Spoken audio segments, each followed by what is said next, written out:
Good evening. An alleged victim of Alan Jones has told the broadcaster's sex assault trial he's speaking out now to teach his daughter right from wrong. Taking to the stand today, the former athlete gave graphic evidence about a trip to Jones's Southern Highlands property as a scared teenager.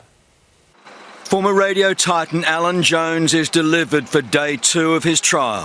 Whoa. Just stop pushing, guys. Just step back a little bit for a sec. Up to 4 more months of this to go. The former Wallabies coach again pushing through a media scrum. We'll be your left. Where are we going? Be your left. We're going to take left, all right, mate? For 85 years, Jones has been staunchly protective of his private life, but today, hours of graphic allegations about it.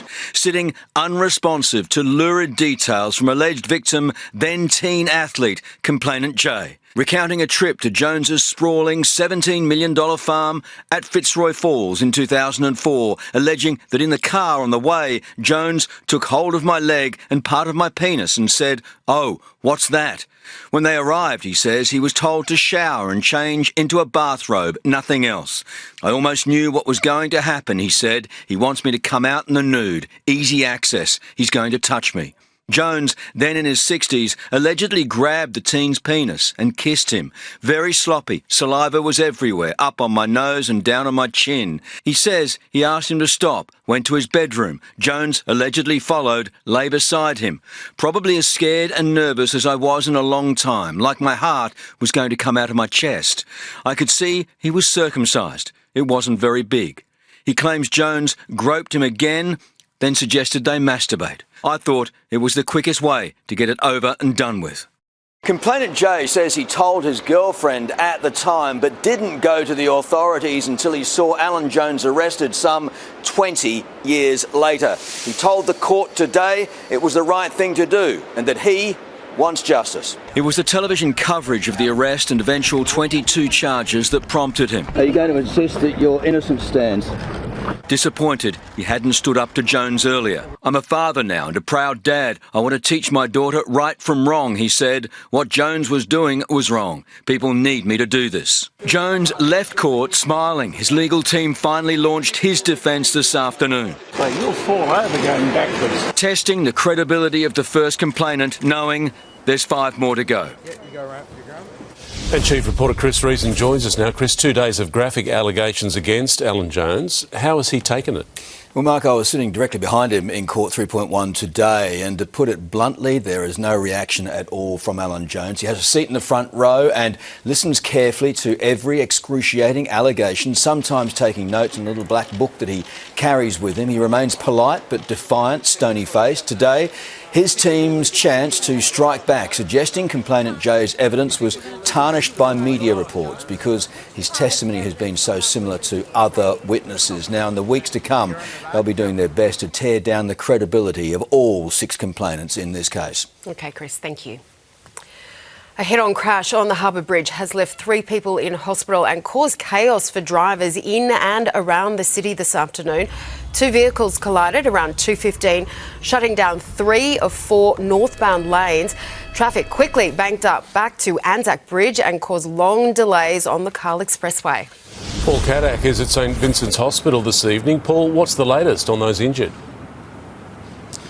Mark, Angela, 2 of the patients were brought here. A third was taken to Royal North Shore. Emergency teams here at St Vincent's are treating a 76-year-old woman for a spinal injury and a 72-year-old man for a chest injury.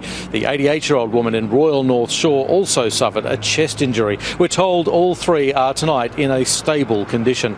The crash happened near the southern pylon. All 3 patients were in a people mover that collided with a Mercedes SUV. Traffic was reduced down to just 1 lane northbound for over an hour as the patients were treated and the vehicles towed, creating a traffic jam that stretched all the way back to the Anzac Bridge. Now, this is the second serious crash on the bridge in recent weeks. Last month, a man in his 70s is believed to have suffered a medical episode and died after hitting another car. As for today's crash, police are still investigating just how it happened. OK, Paul Caddack at St Vincent's, thank you.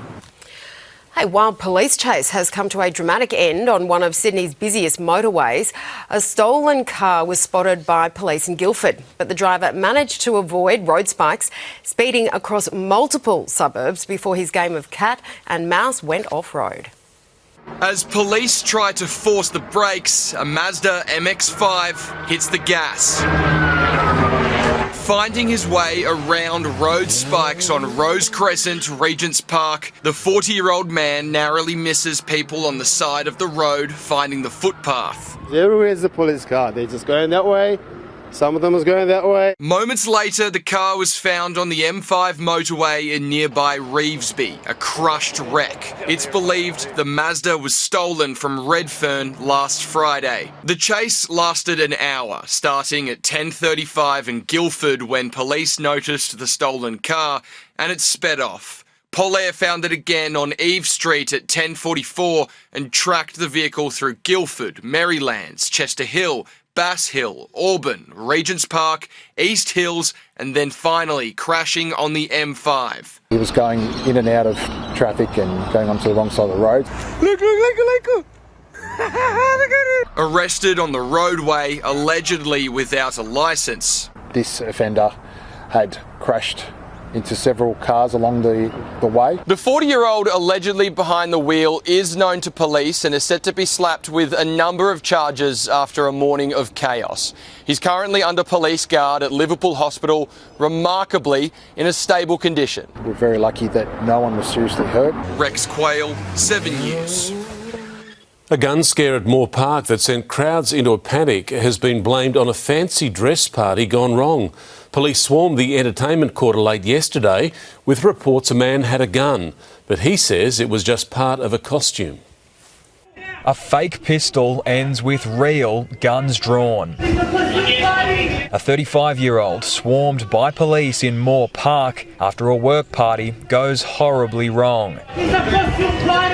000 calls flooding in from the entertainment quarter at 4:30 yesterday when Jacopo Mastracinque was seen smoking outside a bowling alley where he'd spent the afternoon with colleagues. Police weren't taking any chances, seizing a fake pistol and ballistic vest, plastic handcuffs and a badge. The man allegedly telling officers it was a heroes and villains theme and I dressed as a hero. The pizza shop owner today granted bail after he was charged with possessing an unauthorised firearm in a public place. Any calls to police regarding threats to public safety will be taken very seriously and there'll be an appropriate policing response, and people need to be mindful about how they dress and they act and they behave in public.